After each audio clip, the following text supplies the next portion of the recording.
Over at DC Comics, the publisher has been looking to change several things with their core status quos. This kind of started over in the pages of Justice League 75 as our heroes went to the moon in order to battle Pariah. Sadly, our heroes were not successful in their encounter and ended up losing their lives. In the pages of Dark Crisis on Infinite Earths, Nightwing led his forces against Pariah in order to stop the Dark Crisis. With the Justice League returned in the DC universe, recognizing all the triumphs that Nightwing had during this story, the superhero team decided to disband and nominate Nightwing to pick up in his shadow over with a new team of familiar faces with the Titans. My name is Arako Braddock, and today let's go ahead and dive deep into the pages of Titans #1 to see how Nightwing can live up to the shadow of the Justice League. But before we get deeper into the video, I want to go ahead and encourage you to consider subscribing to the channel and hitting that like button if you enjoy our content. I want to go ahead and share some context behind Titans #1 with DC Comics solicitation text for the issue. The Dark Crisis is over and the Justice League is no more. Now a new team must rise and protect the Earth. Titans, go. The Teen Titans are ready to grow up. Each member joined as a much younger hero, certain that one day they'd be invited to join the Justice League. But the time has come for them to join, not to join the League, but to replace it. Are the no longer teen heroes ready for the big leagues? Danger lurks around every corner as heroes and villains alike challenge the new team before they've even begun. Will the DCU ever be the same? Find out in this landmark first issue brought to you by the all-star creative team of Tom Taylor and Nicola Scott. And I want to go ahead and share the creative team behind this new chapter in the Titans. This one is written over from Tom Taylor, featuring artwork from Nicola Scott, colors from Annette Kwok, and letters from Wes Abbott. Want to go ahead and show off the cover behind Titans #1. This one is illustrated over from Nicola Scott and Annette Kwok as well. Really like the kind of triumphant pose all of these members of the Titans are striking over on this cover for Titans 1. I want to quickly extend a thank you to Adventures in Poor Taste for posting our preview of this triumphant issue of the Titans so incredibly fast. I want to kick off our review a little bit by talking about the artwork from Nicola Scott. I really like the incredibly candid facial expressions that Nicola Scott delivers over in the issue. In this first fascinating scene over with Wally West in the series, Wally goes through a lot, and I think we kind of get the kind of context behind this scene thanks to some of Wally's contorted facial expressions in the issue.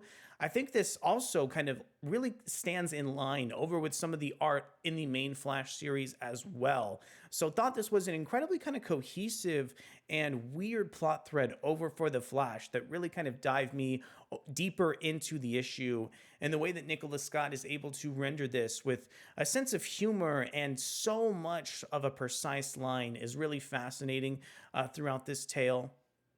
Now, I really do like all the detail that Nicola Scott lends to the kind of perspective and environments in the issue also.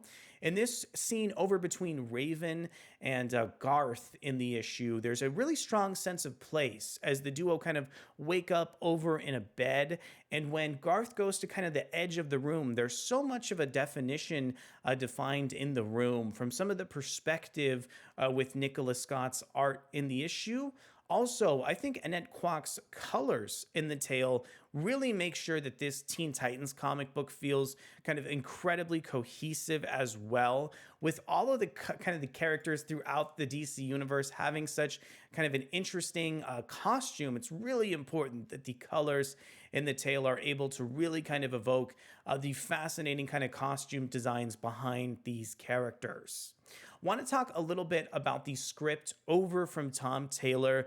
When I read some of Tom Taylor's issues over in Nightwing, sometimes I want kind of the stakes of that series to seem a little bit bigger. And that's where I think the Titans does such a fantastic job at starting at kind of an important status quo and building up to a sort of larger narrative as the issue goes on. I thought the structure of this tale from Tom Taylor was absolutely wonderful. And I love the fact that kind of the stakes in the issue sort of ramp up as the issue goes, because it feels so fascinating to reunite with this team of Titans who have such a long kind of stretch of history together, extending back decades over in the DC universe.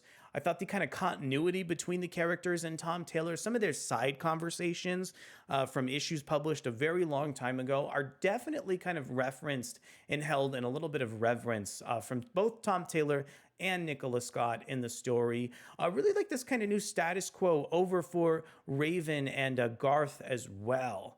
I think that Tom Taylor does such a great job kind of interpreting their relationship through this really sensitive lens that makes them look like characters who really do feel for each other and want to support each other even outside of the context of a relationship.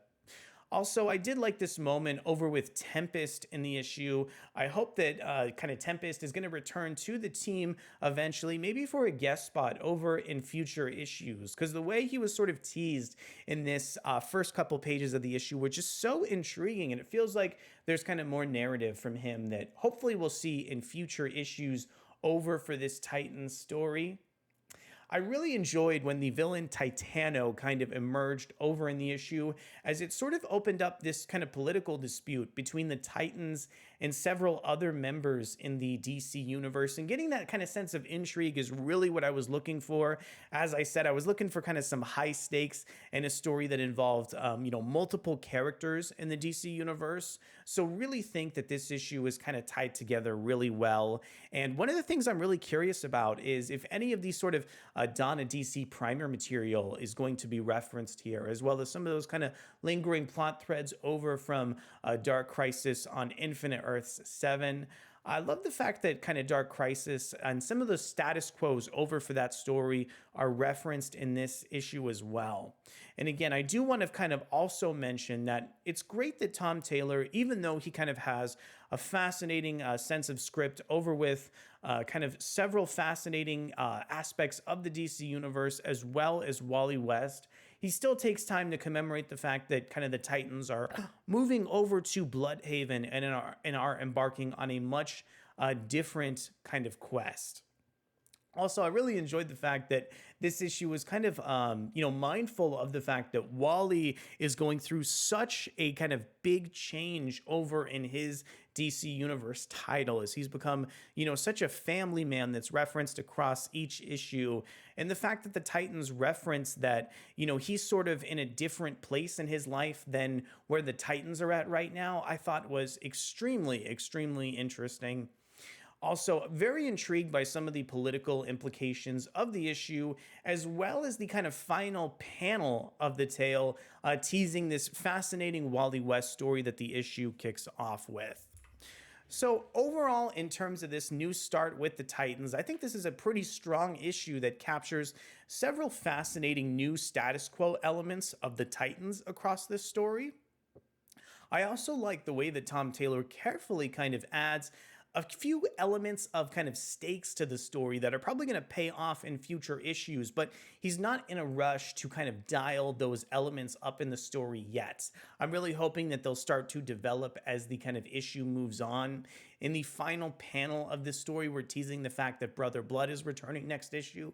Really hope that we get a kind of fascinating new status quo with Brother Blood that'll make such a kind of familiar DC Universe characters stand out in terms of their battle in Titans in the wake of the dawn of DC kind of publishing initiative. I want to know from you, what are some of your thoughts over on this brand new era of the Titans? Did you enjoy Tom Taylor's writing and Nicola Scott's artwork in the series as much as I did? Let me know down in the comments below. Thank you so much for coming to check out our new video review over on Titans #1, and I hope to see you soon in the near future for several fascinating DC projects, as well as whatever DC has brewing over for Amanda Waller in the DC universe. Thanks so much, and I'll see you soon. Bye.